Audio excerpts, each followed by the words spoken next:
Hey, it's Alisha here, and in this video I'm going to be talking about skills or tips to create a healthy romantic relationship or to invite one in if you aren't already in one.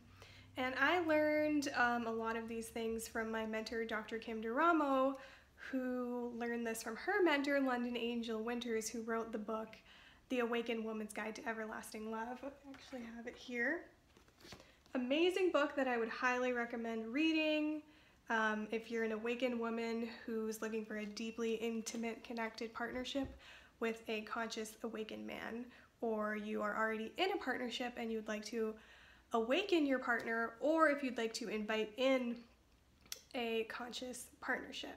So really great book, and that's kind of what I'm going to be sharing today, things I've learned from that book, but I'd still recommend reading it because it goes into everything I'm going to be sharing in way more depth.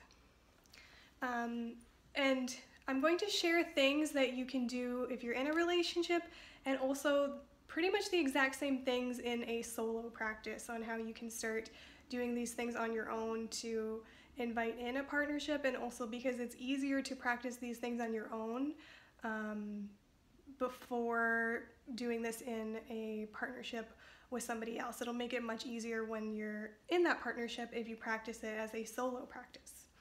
So the three main things that are gonna create the most in your relationship are presence, polarity, and devotion. And that's for not a single body practice, but if you're in a relationship. If you're in a single body practice and you're practicing this solo, then it would be awareness, sensitivity, and equanimity. And I will go into this in detail, and again, it's described way more in depth in the book, so I would highly recommend reading it.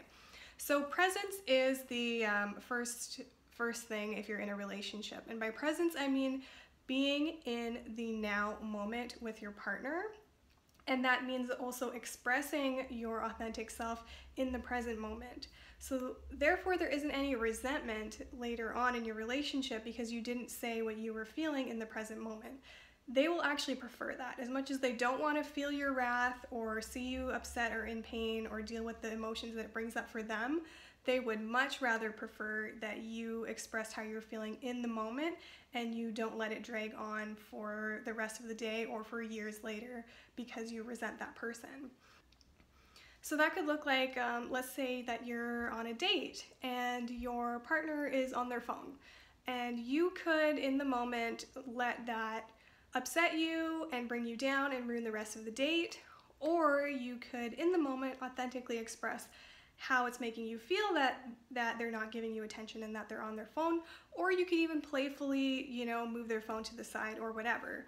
But the point is to be in the present moment and to invite your partner into the present moment as well, and to express how you're feeling now so you don't resent them later. And it's important to not nag them and tell them what they're doing wrong, but to express how it makes you feel, so that they can actually make a conscious choice to do something differently once they can see that what they're doing is actually affecting you. And I've used this example in some of my previous videos about the car. Let's say you are driving with your partner in the car and you're driving really unsafe, and they start nagging you about how you're driving. You probably won't want to make a shift in the way that you're driving. But if you can sense that they're scared, if they're really showing you how they're feeling, then you would make a shift in the way that you're driving because you care about this person and you see that what you're doing is affecting them. So that's why it's so important to, in the present moment, share how you are feeling with your partner. So presence is the first thing. The second thing is polarity. So there's alpha and omega energies, and there's a time for you to both be in alpha, both be in omega. But if you want to be passionate lovers, then you're going to need to create some polarity and an alpha omega relationship. So if you're like taking care of the kids all day together, if you're running businesses together, then maybe you guys are going to be an alpha and alpha for most of the day. But if you want to have, an intimate experience with your partner, and you want to invite them into that, then you need to be aware of what polarity they're in, and then you fall into the opposite polarity.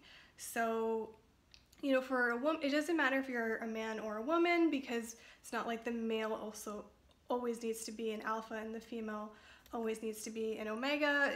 You can go back and forth, and like, let's say you want to invite your man into alpha, then that would involve the woman softening into omega. So softening, being more receptive, slowing down, inviting them, really showing them how much you like when they take control, whether they're planning a fun dinner date for you. Really show them how much you enjoy it, and let them step into alpha and take control, and you soften into omega. And vice versa can happen.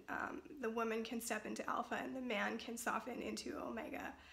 But there needs to be that polarity to really create the attraction in your relationship long term. And the third thing is devotion. So that really means showing up as love unconditionally and giving love without really expecting something in return or worrying about what you're going to get back, and having your own agenda. So leaving your agenda to the side and showing up as love unconditionally. So that really means keeping your heart open, even when you want to shut down, even when you want to resist.